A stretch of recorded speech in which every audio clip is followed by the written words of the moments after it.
ओम नमः शिवाय, ओम नमः शिवाय, ओम नमः शिवाय, ओम नमः शिवाय। आपको फिर पुनः ले चलते हैं भोलेनाथ के श्री शिव महापुराण की कथा रुद्र संहिता के पार्वती खंड के अथ 33वें अध्याय में। तो पिछली कथा में मैंने आपको बताया था कि परमपिता ब्रह्मा और महादेव के आदेशानुसार सप्त ऋषिगण पहुंचते हैं हिमवान के यहाँ माता पार्वती का विवाह का प्रस्ताव लेके कि भोलेनाथ से कर दिया जाए। तो इसके लिए देखा जाए तो माता अरुंधति भी पहुंची हैं और मैना को समझा रही हैं पार्वती के विवाह के लिए कि भोलेनाथ से विवाह करके संपन्न किया जाए, क्योंकि तारकासुर का अत्याचार बढ़ता जा रहा है। तो आगे की कथा में मैं ले चलता हूं आपको। हमारी कथा आपको अच्छी लगे तो वीडियो को लाइक करिए, शेयर करिए, चैनल को सब्सक्राइब करिए, बेल आइकन दबाना न भूलिए, जिससे हमारी कोई भी महत्वपूर्ण धार्मिक वीडियो आप तक शीघ्र पहुंचे। तो चलते हैं हम आपको कथा में लेके। तो ब्रह्मा ब्रह्मलोक में रहते हैं, विष्णु क्षीर सागर में वास करते हैं और हर कैलाश में निवास करते हैं। ये सभी शिव जी की विभूतियां हैं। ये माता अरुंधति और सप्त ऋषिगण समझा रहे हैं कि अगर परमपिता ब्रह्मा ब्रह्मलोक में रहते हैं और विष्णु क्षीर सागर में रहते हैं और हर कैलाश में निवास करते हैं, सभी शिव जी की विभूतियां हैं। यह सारी प्रकृति शिव जी से ही उत्पन्न हुई है, जो तीन प्रकार की होकर इस जगत को धारण है, जो तीन प्रकार की होकर जगत को धारण करती है। वह प्रकृति इस जगत में अपनी लीला से अंशावतारों तथा कलावतारों के रूपों में अनेक प्रकार की प्रतीत होती है। उनकी वाणी रूप प्रकृति मुख से उत्पन्न हुई है, जो वाणी की अधिष्ठात्री देवी हैं। उन्हीं की लक्ष्मी रूप प्रकृति वक्ष स्थल से आविर्भूत हुई है, जो संपूर्ण संपत्ति की अधिष्ठात्री हैं। उनकी शिवा नाम की प्रकृति देवताओं के तेज से प्रादुर्भूत हुई है, जो सभी दानवों का वध कर देवताओं के लिए महालक्ष्मी प्रदान करती हैं। ये ही शिवा इसके पूर्व कल्प में दक्ष की पत्नी के उदर से जन्म लेकर सती नाम से विख्यात हुई और दक्ष ने शंकर जी को ही दिया था, किंतु उस जन्म में पिता के द्वारा शिव जी की निंदा सुनकर उन्होंने अपने शरीर को योग के द्वारा त्याग दिया और वही शिवा अब इस समय आपके द्वारा मेना के गर्भ से उत्पन्न हुई हैं। हे शैलराज, इस प्रकार वे शिवा प्रत्येक जन्म में शिव जी की पत्नी रही हैं। वे प्रतिकल्प में बुद्धि स्वरूपा तथा ज्ञानियों की माता हैं।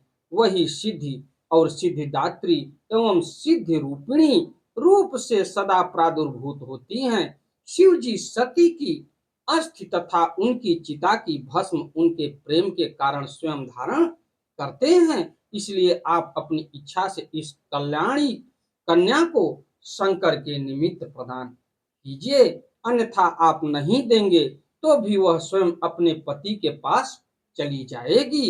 हे देवेश, प्रतिज्ञा करके और यह देखकर कि आपकी कन्या ने असंख्य क्लेश प्राप्त किए, तब ब्राह्मण का रूप धारण कर उसके तप स्थान गए थे और उसे अस्वस्थ करके वर देकर अपने स्थान लौट आए।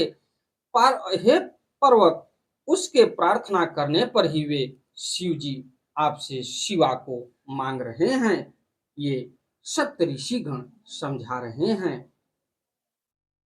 पर्वतराज को कि आप मान जाइए, अगर नहीं भी मानेंगे तो पार्वती स्वयं चली जाएंगी महादेव के पास।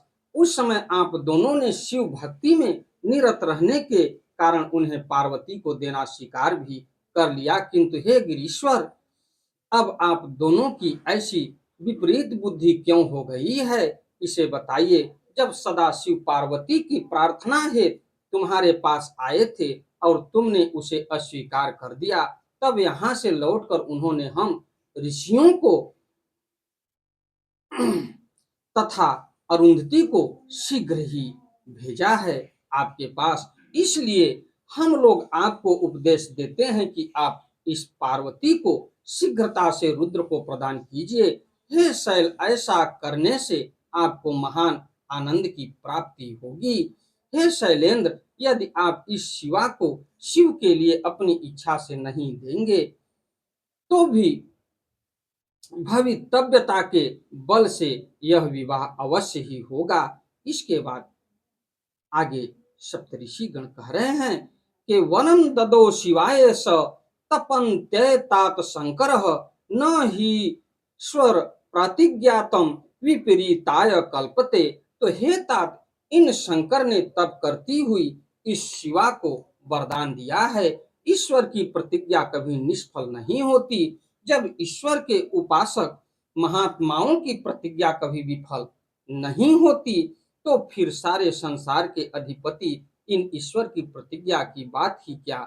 जब अकेले महेंद्र ने लीला से ही पर्वत के पंख काट डाले और पार्वती ने अकेले ही मेरु का शिखर ढहा दिया तो उन सर्वेश्वर की प्रतिज्ञा कैसे निष्फल हो सकती है। हे शैलेंद्र, एक के कारण सारी संपत्ति का नाश नहीं करना चाहिए और यह सनातनी श्रुति है कि कुल की रक्षा के लिए एक का त्याग कर देना चाहिए।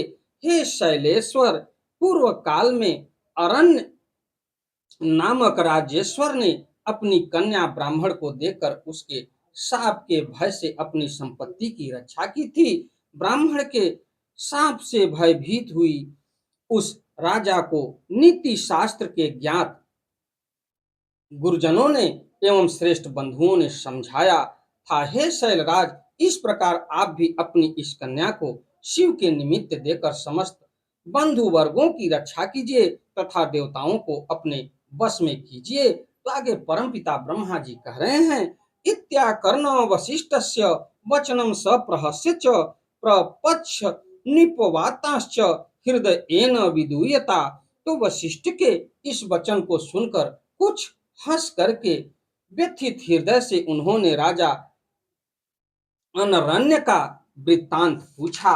उसके बाद हिमालय बोले, कस्य वंशोद्भूतो ब्राह्मण अनरण्यो नृपश्च सह सुताम दत्वा सच कथम ररक्षाखिल संपदः। तो हिमालय कह रहे हैं, हे ब्राह्मण, वह अनरण्य राजा किसके वंश में उत्पन्न हुआ था और उसने अपनी कन्या को देकर किस प्रकार संपूर्ण संपत्ति की रक्षा की।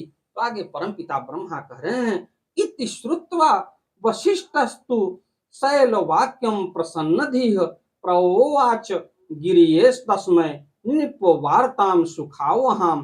तो वशिष्ठ जी के कहने के बाद परमपिता ब्रह्मा आगे कह रहे हैं, हिमालय के इस प्रकार के वचन को सुनकर वशिष्ठ जी प्रसन्नचित होकर राजा अनरण्य का सुखदायक वृत्तांत उनसे कहने लगे। तो इस प्रकार से इति श्री शिव महापुराणे द्वितीयायाम रुद्र संहितायाम तृतीय पार्वती खंडे गिरि सांत्वनो नाम त्रयस्त्रिशो अध्याय। इस प्रकार श्री शिव महापुराण के अंतर्गत द्वितीय रुद्र संहिता के तृतीय पार्वती खंड में गिरि सांत्वन नामक 33वां अध्याय पूर्ण हुआ। अगली कथा में मैं आपको ले चलूंगा 34वें अध्याय में, जिसमें आपको मिलेगा कि सप्त ऋषियों द्वारा हिमालय को राजा अनरण्य का आख्यान सुनाकर पार्वती का विवाह शिव से करने की प्रेरणा देना। हमारी वीडियो आपको अच्छी लगे तो वीडियो को लाइक करिए, शेयर करिए, चैनल को सब्सक्राइब करिए, बेल आइकन दबाना न भूलिए, जिससे हमारी कोई भी महत्वपूर्ण धार्मिक वीडियो आप तक शीघ्र पहुंचे। आपका दिन मंगलमय हो। चलते चलते एक बार प्रेम से बोलिए, ओम नमः शिवाय, ओम नमः शिवाय, ओम नमः शिवाय, ओम नमः शिवाय। धन्यवाद।